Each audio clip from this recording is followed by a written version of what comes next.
ప్రియమైన దేవుని బిడ్డలారా, యేసుక్రీస్తు నామమున మీకందరికీ నా శుభాభివందనములు తెలియజేస్తూ ఉన్నాను. అందరు ఎలా ఉన్నారండి? బాగున్నారా? మీరందరూ బాగున్నారని నేను నమ్ముతూ ఉన్నాను. ఎందుకంటే ప్రతిరోజు మీ అందరి కోసం నేను నా ప్రార్థనల యందు జ్ఞాపకం చేసుకుంటూ ఉన్నాను.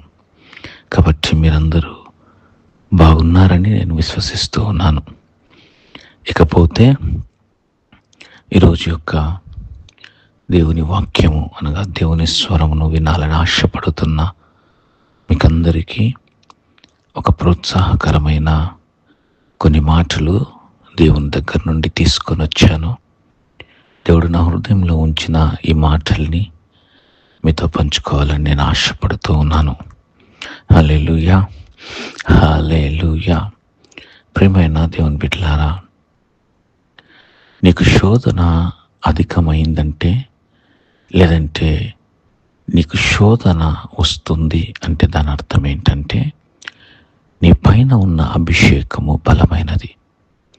సాతానుడు ఎవరిపైన వాడి ప్రభావం చూపిస్తాడంటే, ఎవరిపైన అయితే దేవుని అభిషేకము, దేవుని ఆత్మ నిలిచి ఉంటుందో వారిపైన వాడు ఎక్కువగా పనిచేస్తాడు.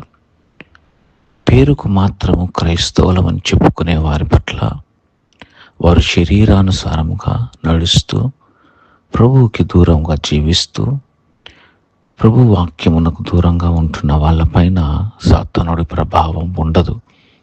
ఎందుకంటే వాడు ఆల్రెడీ వాళ్ళని ఆ బంధకాలతో వాడు బంధించేశాడు. కాబట్టి ఇక వాళ్ళు వాడు చెప్పినట్లుగానే నడుస్తారు. వారు లోకానుసారమైన జీవితం జీవిస్తారు, శరీరానుసారమైన జీవితాన్ని జీవిస్తారు. వాడు ఎవరిపైన ప్రభావం చూపిస్తాడు, ఎవరిని వాడు పాడు చేయాలని చూస్తాడంటే, ఎవరిపైన అయితే దేవుని యొక్క ప్రణాళిక, ఉద్దేశములు, ఆయన యొక్క అభిషేకము ఉంటుందో వారిని వాడు టార్గెట్ చేస్తాడు. కాబట్టి పేరుకు మేము క్రైస్తవులం అని చెప్పుకునే వాళ్ళ గురించి మనం ఇక్కడ మాట్లాడుకోవట్లేదు. ఎందుకంటే వారి గురించి మాట్లాడుకోవడం ద్వారా మన టైంని వేస్ట్ చేసుకోవటం తప్ప వచ్చేదేమీ లేదు. ఇకపోతే నేను నీ గురించి మాట్లాడుతూ ఉన్నాను. నీకెందుకు శోధనలు ఎక్కువ అవుతున్నాయి? నువ్వెందుకు పదే పదే పాపంలో పడిపోతూ ఉన్నావు? నువ్వు ఎందుకని పదే పదే నీ శరీర కోరికలకు లోపడుతున్నావు? నీ పైన ఎందుకని ఈ విపరీతమైన ఈ యొక్క కష్టాలు, నష్టాలు, బాధలు, ఇరుకులు, ఇబ్బందులు ఇవన్నీ అంటే because God loves you so much and he anointed you. ఆయన నిన్ను ఎంతగానో ప్రేమిస్తూ ఉన్నాడు. ఆయన తన రక్తముతో నిన్ను కొన్నాడు. ఆయన అభిషేకము నీ పైన నిలిచి ఉంది. కాబట్టి నీవు దేవుని చేతిలో బలమైన సాధనముగా ఆయన రాజ్యమును కట్టడానికి నువ్వు వాడబడతావు. కాబట్టి సాతానుడు నీ పైన వాడు టార్గెట్ చేస్తాడు. కాబట్టి ప్రియమైన దేవుని బిడ్డలారా, నీకు శోధనలు వస్తున్నాయంటే నువ్వు సంతోషించు. ఎందుకంటే దేవుని యొక్క ఉద్దేశములు నీ పట్ల ఉన్నతముగా ఉన్నాయి. అదే వాడు మామూలు వాళ్ళని టార్గెట్ చేయడు. వాడు ఎవరైతే దేవుని ఉద్దేశంలో గొప్పగా ఉండబోతున్నారో వారిని వాడు టార్గెట్ చేస్తాడు. సంసోను ఒక మంచి ఉదాహరణ. దేవుని చేత అభిషేకింపబడి దేవుని చేతిలో బలమైన సాధనముగా వాడబడటానికి దేవుడు అభిషేకించుకున్న వ్యక్తి. కానీ సాతానుడు సంసోనుని టార్గెట్ చేశాడు, దావీదును టార్గెట్ చేశాడు. మీకు అర్థమవుతుందా నేను చెప్పేది? అంటే నీవు దేవుని చేతిలో బలమైన వ్యక్తివి, నీవు బలవంతుడవు నీవు. అందుకే పదే పదే నీకు శోధనలు తెప్పిస్తూ ఉన్నాడు సాతానుడు. మనం అనుకుంటాం దేవుడు నాకు ఈ శోధన తెప్పించాడు అని అనుకుంటాం. అమ్మా, దేవుడు నీకు శోధన తెప్పించాడు.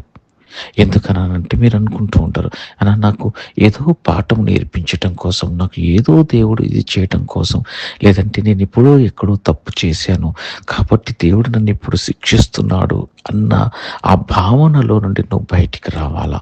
ఎందుకనంటే దేవుడు నిన్ను శిక్షించువాడు కాదమ్మా. దేవుడు నీ విశ్వాసమునకు పరీక్ష పెడతాడే కానీ నిన్ను శిక్షించడు. పరీక్ష వేరు, శిక్ష వేరు. మీకు అర్థమవుతుందా నేను చెప్పేది? శిక్షించటానికి సాతానుడు నిన్ను పాపములోనికి లాక్కొని వెళ్తాడు.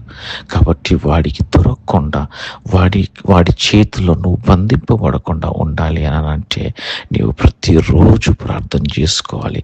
ప్రతిరోజు నువ్వు వాక్యం చదవాలా. ప్రతిరోజు నీవు విశ్వాసులతో నువ్వు సహవాసం చేయాలా. వారం వారము నీవు రొట్ట విరోటంలో నువ్వు చేయి వేయాలా. ఆయన బల్లలో నువ్వు చేయి వేయాలా. ఆయన బల్లలో నువ్వు చెయ్యి వేయకపోతే నీవు శోధనకు చాలా అంటే నువ్వు శోధింపబడటానికి నువ్వు బలహీనపడతావు. అంటే సాతానుడు ఈజీగా నిన్ను శోధించగలుగుతాడు. అందుకని ప్రతి వారము నీవు ఆయన శరీరములోను ఆయన రక్తంలోను నువ్వు పాలిభాగస్తుడు అవ్వాలా. అప్పుడు నువ్వు ఆ నిబంధనలోనికి, యేసయ్య చేసిన నిబంధనలోనికి నువ్వు వస్తావు. నీలో నిబంధన ఉన్నప్పుడు, లేకుంటే నువ్వు నిబంధనలో ఉన్నప్పుడు సాతానుడు నిన్ను ఏమీ చేయలేడు. నువ్వు నిబంధనలో ఉన్నప్పుడు. అందుకనే ప్రతి వారము నీవు ఆ బల్లో చేయి వేస్తే నువ్వు నిబంధనలోనికి వస్తున్నావు. కాబట్టి సాతానుడు యొక్క ప్రభావము నీలోన తక్కువ ఉంటుంది. దాని తర్వాత నువ్వు ప్రతిరోజు వాక్యము చదువుతూ, ప్రతిరోజు ప్రార్థన చేస్తూ, దేవునితో సహవాసం చేస్తూ, విశ్వాసులతో నువ్వు సహవాసంలో ఉన్నప్పుడు అస్సలు నువ్వు సాతానుడికి అస్సలు కొంచెం అంటే కొంచెం కూడా చోటు ఇవ్వవు. అపవాదికి చోటు ఇవ్వకుడి అని అన్నాడు ఆయన. నువ్వు అపవాదికి చోటు ఇవ్వకుండా ఉండాలి అని అంటే నువ్వు ఈ పనుల్లో బిజీగా ఉండాలా. ప్రతిరోజు వాక్యం చదవటంలో బిజీగా ఉండాలా. ప్రతిరోజు ప్రార్థన చేస్తూ నువ్వు దేవునితో సహవాసములో ఉండుట బిజీగా ఉండాలా. అలాగే విశ్వాసులతో, అన్యులతో కాదు నువ్వు సహవాసం చేయాల్సింది. అన్యులు అక్కడికి రా, ఇక్కడికి రా, అక్కడికి వెళ్దాం, ఇక్కడికి వెళ్దాం అని నేను పిలుస్తారు. నువ్వు వెళ్ళకూడదు. ఎందుకనంటే నువ్వు అక్కడికి వెళ్తే నువ్వు బలహీనపరచబడతావు. నువ్వు బలహీనపరచబడితే నువ్వు పాపములో సులువుగా పడిపోతావు. నువ్వు దాని ద్వారా నీ జీవితము, నీ కుటుంబ జీవితము నాశనం అవుతుంది. అందుకని అన్యులతో కాదు నీ సహవాసం. ఈ రోజుల్లో చాలామంది అన్యులతో ఫ్రెండ్షిప్ ఎక్కువైపోయింది, విశ్వాసులతో తగ్గిపోయింది.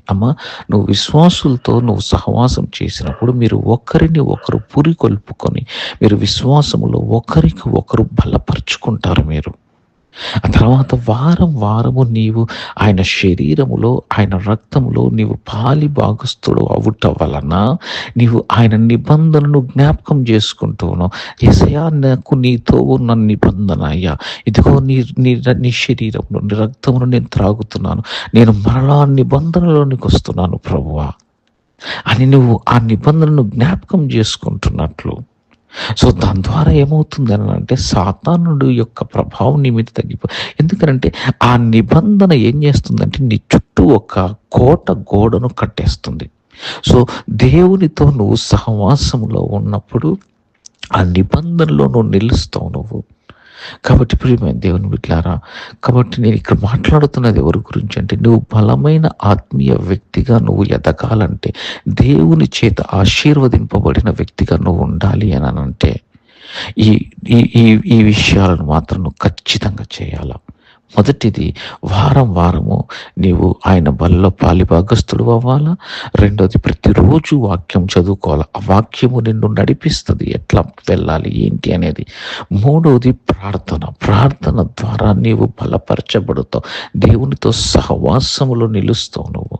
మరియు నాలుగవదిగా నీవు విశ్వాసులతో సహవాసములో ఉండాలా, అన్యుల సహవాసంతో కాదు. అన్నా అయితే అన్యులతో మాట్లాడకూడదా అన్నా అంటే నేను అలా అన్నట్లేదు.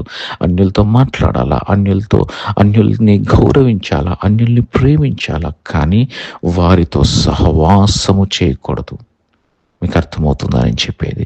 కాబట్టి నిన్ను నువ్వు భద్రపరచుకోమ్మా.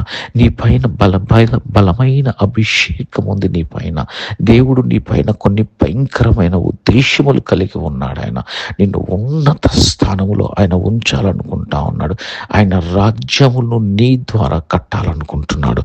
నువ్వు ఉంటున్న స్థలంలో, నువ్వు పనిచేస్తున్న స్థలంలో, నీ ఇంటిలో నిన్ను దేవుడు భయంకరంగా వాడుకుందాం అనుకుంటా ఉన్నాడు. కాబట్టి అపవాది నిన్ను టార్గెట్ చేశాడు, అంతేకాని దేవుడు కాదమ్మా, దేవుడు కాదు. శ్రమ అయినను, ఖడ్గమైనను, వస్త్రహీనతైనను, ఆకలైనను, దప్పులైనను ఏవి కూడా దేవుని ప్రేమ నుండి మనలను ఎడబాపనేరవు. హల్లెలూయా, హల్లెలూయా. ఇట్లుండగా ఏమందుము, ఇట్లుండగా ఏమందుము. మా దేవుని ప్రేమ నుండి మనల్ని ఎవ్వరు ఎడబాయలేరు.